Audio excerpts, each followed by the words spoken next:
All right. Hello, everybody. Hope you all are doing well. This is DFS Army's pre-lock show. We have the man, the myth, the legend, B-Dub with us. Had a top 10 finish last night. Good to see you, man. Last night was a good one, just across the board. The late swap was necessary. That McBride switch. We had Miles Bridges as like a pre-lock show leverage play. I think we had like a 10% min on him. Didn't think that was going to be leverage, but hey, it worked out. But what about you, Brandon? How was last night? How are you feeling about today? Yeah, last night was definitely great. Like you said, definitely needed to late swap once we got that OG news. I had McBride locked, so pretty much cashed almost all of my 20 max lines. And like you said, I got a couple top 10 finishes in single entry. I'm still pissed at Klingon because he was the reason why I didn't get a takedown.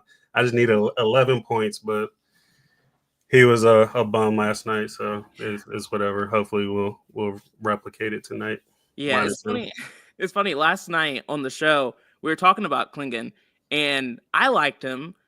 Someone mentioned they were going to go all in on him, and I was like, it feels like a little bit much. There's some risk here. And then someone else, I think, mentioned his matchup or something with the rotation potentially switching if the Lakers played small. And I was like, that makes a lot of sense. Cap this Yep. exposure and get a little bit different there. But he was still in a good spot, so I get it. But all right, let's get to this game, this slate. We have 6 games on deck. Thomas Dye, good to see you, man. Jose, what are we going to do with Deuce McBride? We have to wait and see. We got to see what OG does. That's going to be what makes or breaks us, just like yesterday. Thomas, oh, man, I'm sorry. William, what's up? Jonathan, agreed. Let's go. Let's make it happen. Starting off, we have the Bucks going up against the Wizards. The Bucks, this is an interesting spot for them. We have the news that Damian Lillard is out, Bobby Portis is out, Torrey Prince is out, but that doesn't matter nearly as much as the first two. They have a great matchup going up against the Wizards here. I think we like these guys, don't we? Yep. So it might not look too good at the moment because I think Uppers is working on the update for this team because we should definitely see KPJ and Rollins popping a bit more, even Kuzma because I'm barely getting any Kuzma, but mainly Kuzma and KPG are probably my favorite players on this side of the ball. Hard not to like Kuz going against his former team and still at a decent price. And with no Dame, and Portis too, being out should help him. His usage should go up. And then we saw it last time without Dame. Rollins will probably get the start, but KPJ still outplayed him, so I'll probably be more heavy towards him. Giannis, I'm probably not going to force him in if he shows up. Some I don't mind it, but I just like going elsewhere with the studs on the slate. So he's an okay play, but with him being a little banged up recently, I don't feel like I need to force him in tonight. So that's pretty much all I'm doing on this side of the ball. Yeah, Giannis and Dame both had a minutes limit last night, and so that definitely makes us a little bit nervous around Giannis's upside. This is a soft matchup. So far, we haven't gotten a notification around a minutes limit. If we don't see one, I'm okay with a 5% min on Giannis. I like taking a shot here. This is a game with a solid total, close spread. Again, I think there are better pay up options that we want to make sure we have a little bit of leverage on. Giannis isn't one of those guys, but he's someone I just want some exposure to. Kyle Kuzma, we have the revenge narrative here. Great matchup, again, going up against the Wizards. He's someone I want to be over the field on. We have ownership at around 16-20% right now. I want to make sure I'm over that for sure. His ownership is the only reason. If he was relatively low owned on this slate, he was going to be a leverage play for me no matter what. With Lillard being out, now I'm just going to make sure I'm over the field is my thought process here. The last guy I'll mention is Brook Lopez. I have a 2% min on him. He's been pretty hit or miss, but the matchup is really soft, and he's still stupid cheap at 5,900.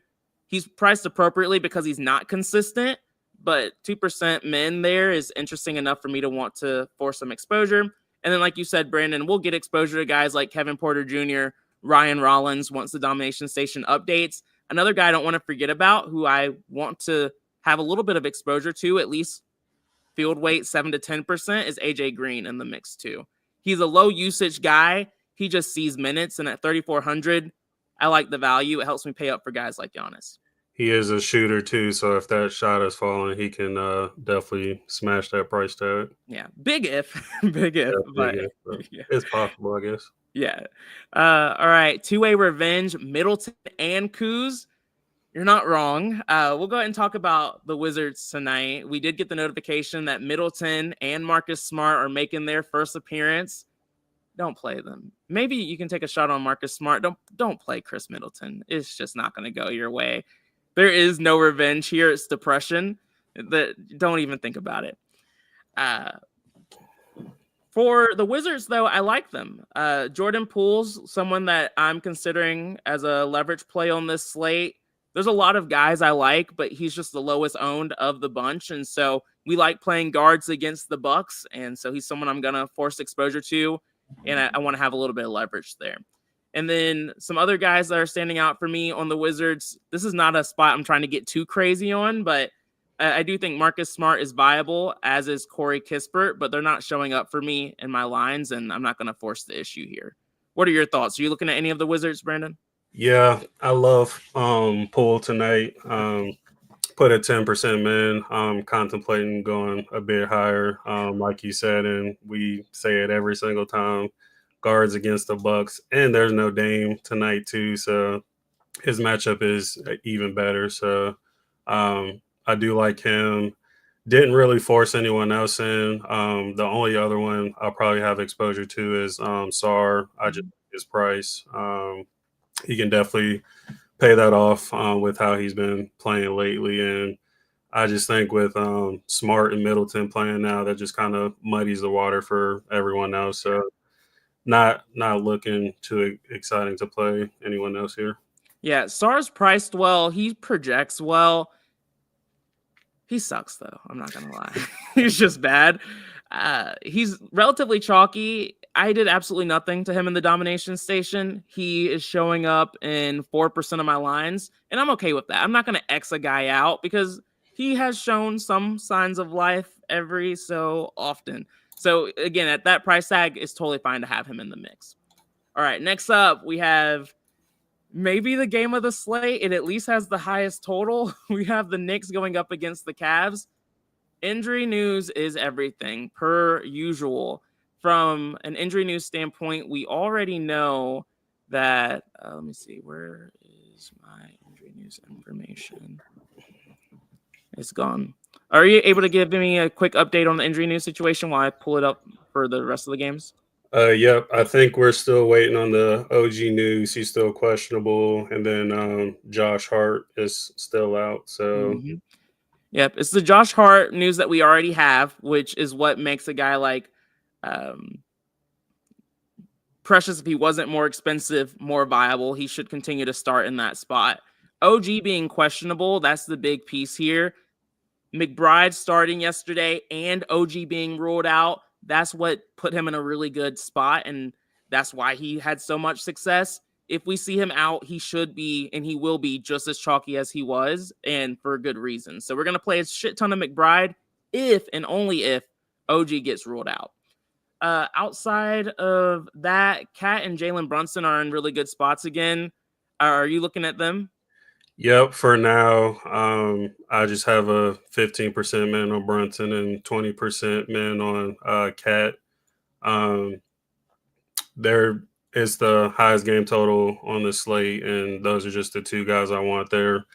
Upside is extremely high, and these guys, along with some other guys that's in like the 8 to 9K range, those guys are loaded on tonight's slate. So that's another reason why I'm not too pressed about playing Giannis tonight. So love both of those guys here. And then, of course, if OG gets rolled out, load up on McBride. And I even be fine with having some Bridges and Precious exposure too. Yeah, go Pokes. I hear you. You're like, even if OG plays, why is McBride getting 37 minutes and only 18 points? I'll be honest with you, it happens. Look at he did it recently against Boston, if I remember. That was earlier this month. He played 35 minutes and had 19 fantasy points. What's really happening there is usage. With OG getting ruled out, those minutes are just more viable. Whereas if OG plays, McBride still sees plenty of minutes, but he's just doing a lot less out there because there's a real player out there. Yeah, this number right here, the 0.48, will change if OG gets rolled out. That's what's driving that score. Mm-hmm. Exactly. That's the usage. That's the points per minute that you're looking for. Yeah, if you all could hit like and subscribe, that would be awesome. Really does support the show. Appreciate that, Jay. And then, yeah, OG's a game time decision. We just got that news while we're talking about it. So we'll have to wait and see. Again, just got to play it by ear. We'll get the news and we'll adjust accordingly. The one thing I'll mention is that the Cat and Brunson and all these guys, they are on the back end of a back-to-back. That does kind of make me a little bit more nervous about players, but they're young, so I don't really care too much. Bridges didn't come through for us yesterday, but oddly enough, the Cavs have struggled against versatile forwards like Bridges, and so once again, just like yesterday, I'm going to have 2 to 5% of Mikal Bridges on this slate. So I'll have 2 to 5%, still playing around with the specific men, but I'll take a shot there again. Anyone else you want to mention here, Brandon, or are we good? No, only other thing I'll say is, like, even with it being a back-to-back, like, the Knicks are probably the one team out of everybody where I'm not too concerned with, because I just feel like he runs those guys into the ground no matter what the situation is. These guys should be playing a ton, especially going against Cleveland. These are like two of the best teams in the Eastern Conference, so I think it'll be a battle, and I think the Knicks will come out and try to beat this team. Yeah, great call out. And to even re-emphasize this point, similar to yesterday, there's certain game environments you just need to target. This is one of those. It's the highest game total on the slate, and I have him in on Cat, making sure I'm above 20%. Brunson, I have a 15% min on, making sure I'm over the field on him, because with some of the news that we're starting to get already, I've started to see them fall a bit, and I don't want to have that happen. So just to recap, 20% min for me on Cat, 15% min on Brunson, 5% min on Bridges, and then keep an eye out on McBride. All right, next up, we have the Cavs side of this game. The Cavs are pretty healthy these days, which just makes them kind of boring to look at from a DFS perspective. But are you looking at anyone here, Brandon? Yeah, I'm pretty much playing 4 of the starters, kind of just matching the field. That's Darius Garland, Jared Allen, Donovan Mitchell, and Evan Mobley. Not going too crazy on these guys, but as we just said, highest game total on the slate. Should be a battle between two of the best teams in the conference. Those 4 guys, any given night, one of them can just smash. All 4 of them have like slate breaking upside, so just want to make sure I have exposure to this kind of environment. Yeah. This is the side where I get a little bit more nervous, but also more excited, just because the ownership is lower. And like we said, this is the game that you want to target. And I didn't force exposure to Donovan Mitchell, but I get it. I did force exposure to Evan Mobley. I have a 5% min on him, 13% min on Darius Garland, and 13% min on Jared Allen. I'll be honest, I don't love these plays, but the sim model likes a lot of these guys. And the sim model's pointing in the direction of playing them. It's been right more often than enough for me, where I'm just going to force the exposure. And Darius Garland, I am pretty over the field on him in particular. Anyone else you want to mention here, Brandon? Nope, I think I'm good. Okay. Do you have any thoughts on a guy like Strus? Just curious. Yeah, I was thinking about him and Hunter actually, and then there's just going to be guys where if the DS gives me like 5% or lower, I'll be okay with it, but not going to force them in. I think we have better plays in their price range. Agreed. Yeah, the total surprised me, Binkin, and I'm not going to lie, but hey, I'm not going to question it. I'm just going to follow it. Next up, we have the Grizzlies going up against the Magic. We took some shots on the Grizzlies yesterday. Didn't go perfectly. I don't like this spot for the Grizzlies outside of some of the cheapies. Are you looking at any of their trio like Ja, JJJ, or Bane?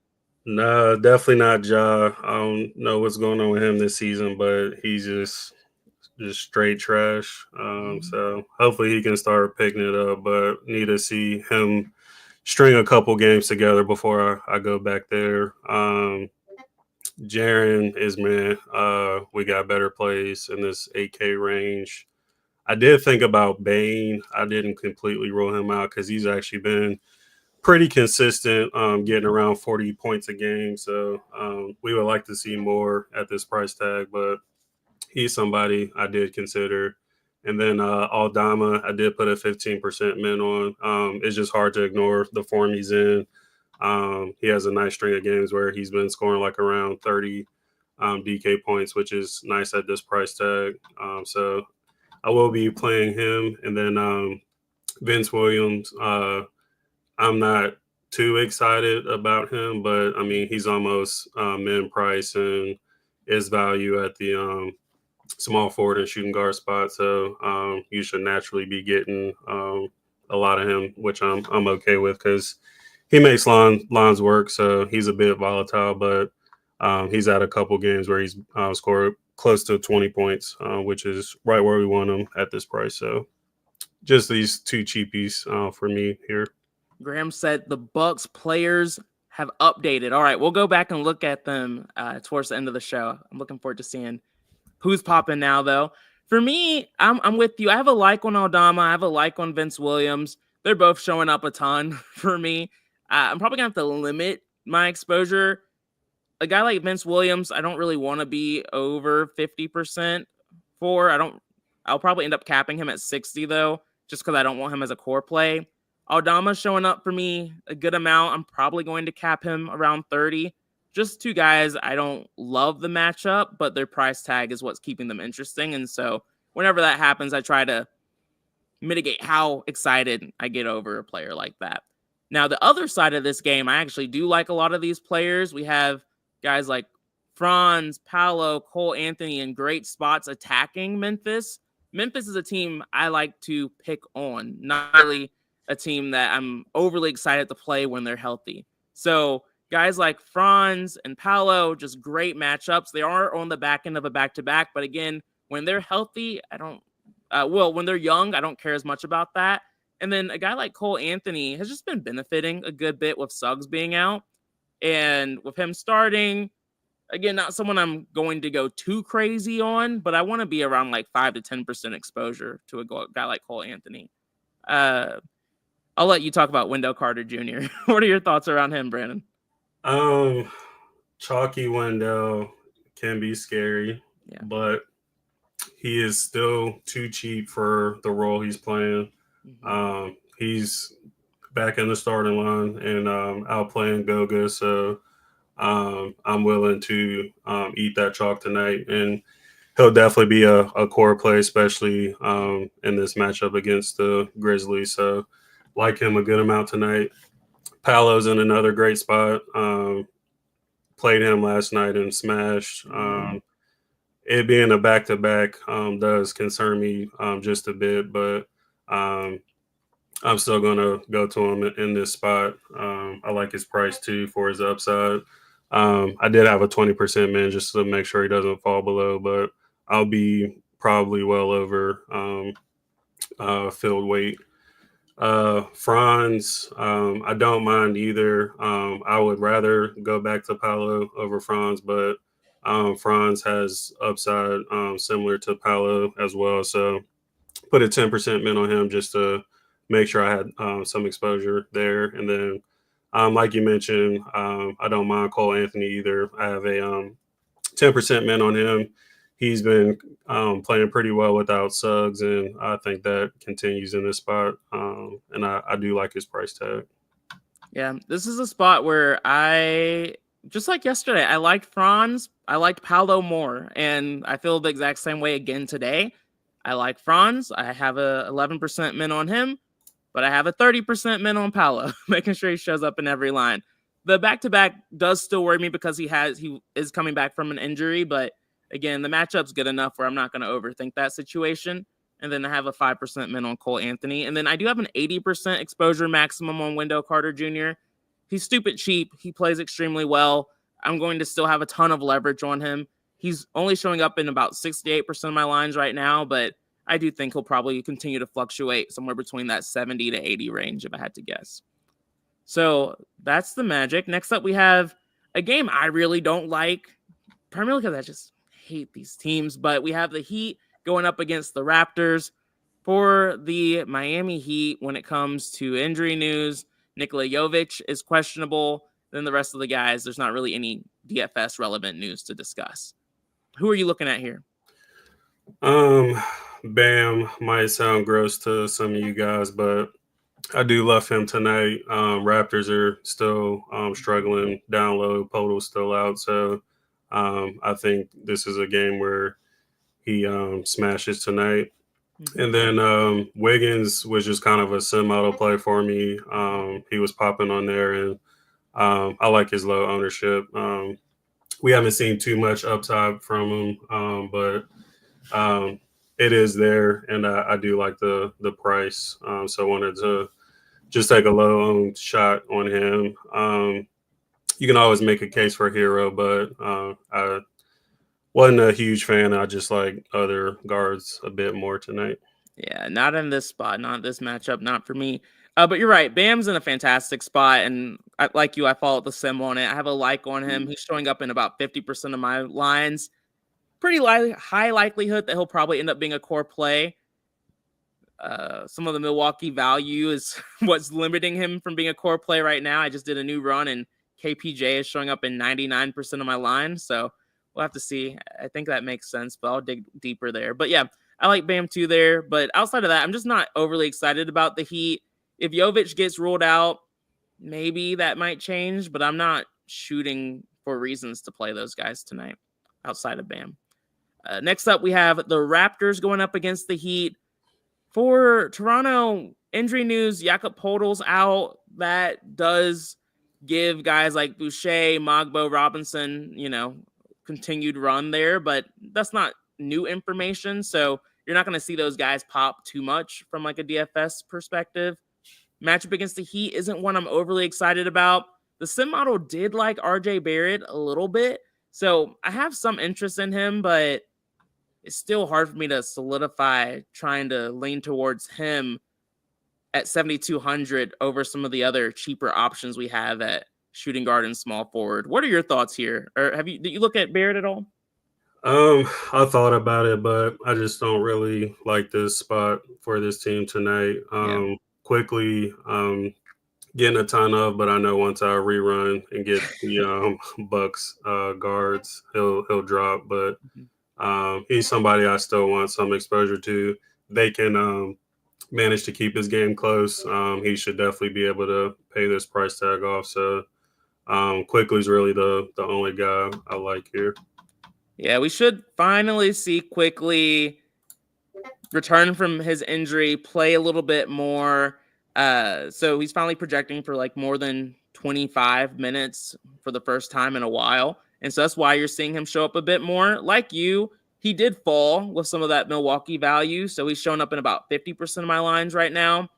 I do expect that to continue to fall as I force exposure to guys like RJ or Rollins and AJ Green. Let's see. Giannis limited tonight, 24 minutes. People are saying probably fake news, probably fake news. Watch him play 33. I mean, they were honest yesterday, so I'm going to trust them today. That 5% min on Giannis is coming right off. So that was short-lived fun. Yeah, either way, I wasn't playing them, so. Yeah, it doesn't change it for you. It does make me feel even better about a play like Kuzma, though. And for sure. Our ownership did increase. I'm going to put a 30% min on him, but we'll come back to that. Anyway, we talked about the Raptors. Don't love them. I do think you can consider a shot on with a guy like RJ, but that's about it. For the Pelicans, they're going up against this Mavs team. The Pelicans are pretty healthy, which is kind of surprising and weird to say. I mean, Murray's still out. The matchup against the Mavericks isn't one that we're typically overly excited about, but I like playing bigs against them these days. You looking at anybody here? Zion is the only guy for me here. The only thing I don't like is Zion still isn't playing over 30 minutes. It's been a while since we've seen that. But the only thing that makes me feel comfortable with still going to him is, I mean, look at his points per minute. Like this guy still smashes. You can get like close to 60 points in 28 minutes. So Dallas is still banged up down low, and Zion should eat tonight. So I do love him quite a bit. Everyone else is just kind of priced up or priced appropriately for the situation with the team with DeJounte out. So no one's really standing out. I'll maybe be okay with a shot on Murphy, but that's kind of I knew you would like that. yeah. No one's weird. Zion is giving me some PTSD from when I was in my real DGen era, when I was playing like college basketball DFS, and Zion would barely play for Duke because he was always hurt or something. But I was like, oh, he's a high points per minute player. He's going to help me win a GPP. And he did. So that's why I don't hate him. But there's a lot of losing involved in playing that. And that's basically what he is now. He's expensive at 8,500, but he's a very high points per minute player. And we always hope for the day he sees more than 30 minutes. But I doubt that will be today. I don't live too far from Virginia Tech, and when he was still at Duke, I went to that game and he didn't play. He was on the bench. So. Yep. Every time it was just not much has changed. Yeah, not much has changed. I hate my friend who tries to pretend like he knows a lot about sports. He was like, Zion's gonna be a bust, and I was like, but he could be so good. He could be legendary. And of course, he's like, that's 1 point for me. And I'm like, all right, whatever.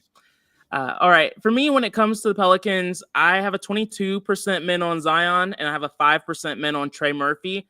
Trey Murphy is stupid expensive, but he has 50-point upside, and he's had that upside relatively consistently. He's just priced extremely appropriately. He doesn't have too much ceiling, but I still like this spot and matchup for him, so that's why I have a 5% min on him. Next up for the Mavs, this team, they're gross to look at these days, and even in a matchup against the Pelicans, still kind of gross to look at. When it comes to injury news for Dallas, of course, AD is out, Daniel Gafford is out, PJ Washington is questionable. That's really big news that we have to keep a close eye out for, and then that's pretty much all that really matters here. For me, I like PJ Washington if he plays. He's someone that I have 33% exposure to currently. We'll have to wait and see if he actually plays or not, but he's very viable against this Pelicans team that has not been good defensively. And then the other guy I'm looking to prioritize here is Max Christie at 5,400. He's been too good in this role and against a defense that's bad. He's still one of my favorite plays on the slate. So he's someone I'm looking to prioritize. Then outside of that, I didn't really get to Kyrie as much or Klay Thompson, but I could be convinced. So I'm curious to see what you're doing here with those guys. Are you looking at them? Yeah. Just to kind of echo what you said, I love PJ if he plays. I think he'll start at the 5. And I mean, he should play as many minutes as he can handle. We know he has like 50-point upside too. And Pelicans are a pretty soft matchup. So I think this is a smash spot for him. Max Christie is a new man since coming to this team, and you can't ignore the form he's in. So he's somebody I'll probably be over the field on. And then Kyrie, just due to the matchup and how soft it is, I did put a 15% min on him. I wish his price was a bit lower, but I'm still willing to take that shot because we know that upside is there with Kyrie. Mm-hmm. And then, no one else is really sticking out to me. I think I had like a little bit of Exum showing up, but he's not one of my favorite plays on this team. So it's hard to stand on Exum. Yeah. You know, even when it makes sense, you would be like, you know what, Exum 4,600 playing decent minutes, soft matchup, 11% ownership. That sounds about right. You want some exposure. He just sucks, and so you don't want to force exposure to him. But he makes sense from a DFS perspective. So per usual, we'll trust the DS to do its thing. He'll show up however much he shows up, and that's gonna be a day. For me, I didn't get to Kyrie, but that's primarily because I forced a lot of exposure to the next game. Next up, we have the Pistons going up against the Spurs. For the Pistons, Detroit, they are relatively healthy. Ivy's been out for a while, so no new information there.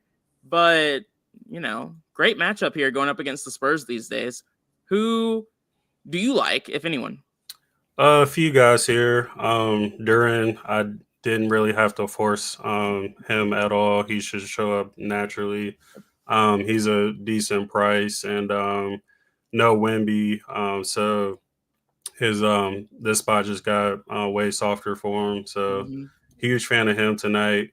I don't really need to go too in detail with Cade. He can put up a triple double any given night. So just want to make sure I have exposure to him in this spot. Azar, he's been in great form too. He's been playing around like 25 to 30 minutes and has been paying off this 5K price tag. So wanted to make sure I got my shares on him. And then Isaiah Stewart, kind of similar reasons to a smaller extent as Duran. They're just banged up down low. His floor is pretty scary, but he can get you like 20 plus points as long as he doesn't punch anybody or get into any foul trouble. So a lot to ask for these days. Yeah. So I don't mind taking a risky shot on him in this spot. Yeah, I don't disagree. At 3,400, he makes a lot of sense. These days, when it comes to whoever's facing the Spurs, you're going to want to attack them. It makes sense. We even saw, was it Giddey last night who had a good game? Some random Bulls player went off. There's going to be someone every slate who goes off against these guys. And the sad thing is Wemby went down, but they added De'Aaron Fox, and that's just brutal from a defensive standpoint. Fox is not a great defender. You want to pair him with someone who is, which is why it was a good combination. But when Wemby's down, this is a spot to take advantage of. So that's part of why I really like Cade Cunningham, because they're going to need a lot of support. They're going to have to pull Paul a little bit, so it doesn't matter. I like Cade. Like you mentioned, Jalen Duren, he shows up a lot by himself. Malik Beasley could be that Josh Giddey player today. 1% ownership. I like forcing a little bit of exposure here. We've seen him go off. I have a 3% min on him. Asar Thompson, you mentioned him. Just solid play at 5,300. Decent matchup. I have a 15% min on him too. And then Stewart, I just have a like on. I can't put a min on him. I hate playing him. So I put a like because I was just trusting the sim model. He's not showing up a lot after that, and I'm not going to force it. So I'm just going to call that a day. I don't know if this changes your mind, but Vince Williams was just ruled out. So there goes that 3,100 value we were banking on. Yeah, he was in almost every line of mine. Yeah. That Isaiah Stewart's not looking half bad anymore. I guess I can trust him. He definitely will show up more now because he is one of those more viable value options we have on this slate. Damn. Blow. Yep. Big gut blow. All right. Next up, we have the Spurs going up against the Pistons. This team's still a little bit more interesting while the sites are adjusting to Wemby getting ruled out. Outside of Victor, no one else is hurt for this team. Matchup against the Pistons typically isn't one that we're overly excited about, but I think things are a little bit different today. Who are you looking at, Brandon? So I think De'Aaron Fox is the obvious play. We saw it last night too. No Wemby. He's going to continue to soak up the usage and just smash. So he's too cheap for his role. And I like Chris Paul and Devin Vassell too. I didn't really have to do anything to them, and I'll be around fill weight on those two. And then if Bassey starts, I don't mind getting some exposure to him as well at this price, especially with no Vince now. We're definitely going to have to be kind of looking at some of these other guys in the 3K range for value. Mm-hmm. So I like Fox just as much as the next guy. I still don't trust him. I didn't really trust him yesterday, but he went off. And I think he was a core play for me. I did cap him at maybe 80%, 60, somewhere around there. And I'm going to do a similar thing today. Right now I have 71%. I'm thinking about doing a 70% exposure maximum. I really am just not the biggest fan of him in these relatively tough matchups. If he was 8,500, I wouldn't do it. But at 8,200, I'm still okay with him being a core play. So I'm going to do it, even though I don't love it. That's fine. And then Sohan is another guy I just wanted to force some exposure to. He's fallen off a bit. He wasn't great yesterday, but matchup's a little bit softer. Really, it's pretty much the same. It's pretty neutral here for him. Let me look a little bit closer at it. Now, I like this spot for Sohan in particular. Do you have any strong stances? I know he came off the bench yesterday, right?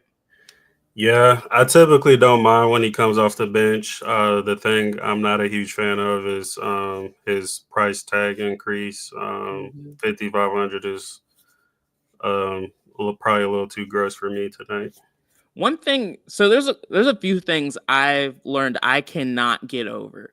And me being on a guy the day before and then him going off the day after pisses me off more than me just continuing to play a guy until he gets good.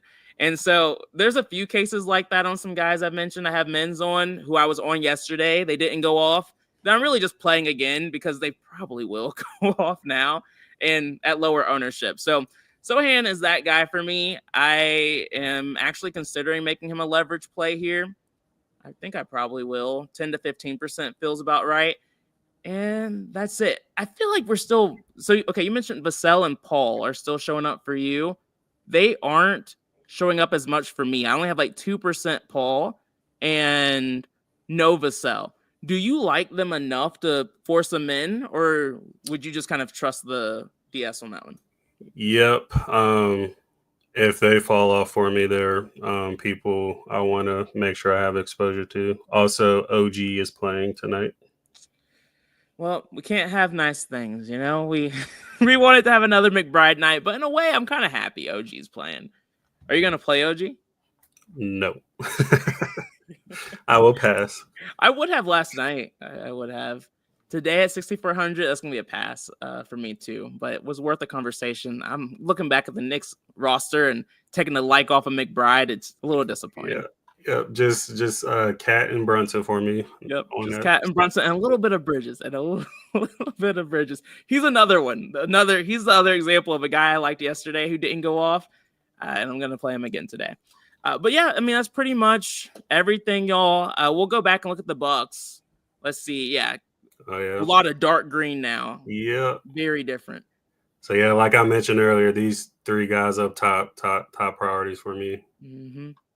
Rollins up there. Rollins is probably going to go up even more, too, without that Vince Williams value. Yep, I agree. Love Rollins. Love Kevin Porter Jr. And then AJ Green, just adding him in the mix to make sure I don't forget about him. Yeah, I am going to probably would you do a 5% or 10%? I did 10. Yeah, that's what I was thinking. And then that's pretty much it, y'all. Happy to answer any questions if y'all have any. If not, we will call it a day and go. But I like the slate a good bit. It's interesting. There aren't a ton of leverage plays, but there's just solid spots that aren't getting utilized as much as I feel like they should be.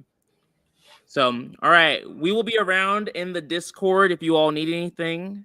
But outside of that, have a good weekend. Look forward to celebrating with y'all later. Peace out. Bye. Oh, there's a question. There's always one right towards the end. David said, any interest in Sadie, DK, GPP? I thought he was talking about like maybe Santi Aldama. Yeah, I was going to say, if you mean Aldama, we did mention liking him, or at least I do. I have a man to make sure I got exposure to him tonight. Yeah, agreed. I'm slightly over the field at about 19%. I think he's fine for GPPs. For sure, man. All right. Good luck, y'all. See you later. Bye.